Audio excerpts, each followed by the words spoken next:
الأذقان فهم مقمحون وجعلنا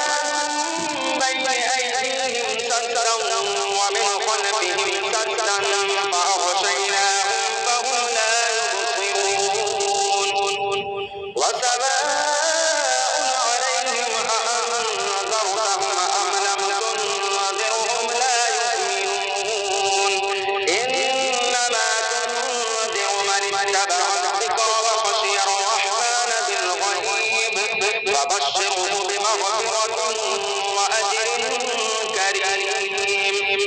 إنا نحن نحيي الموتى ونكتب ما قدموا وآثارهم وكل شيء أحصيناه في إمام مبين واضرب لهم مثلا أصحاب القرية إذ جاءها المرسلون إذ أرسلنا إليهم اثنين فكذبوهما فعززنا بثالث فقالوا إنا إليكم مرسلون قالوا ما أنتم إلا بشر مثلنا وما أنزل الرحمن من شيء إن أنتم إلا تكذبون قالوا ربنا يعلم إنا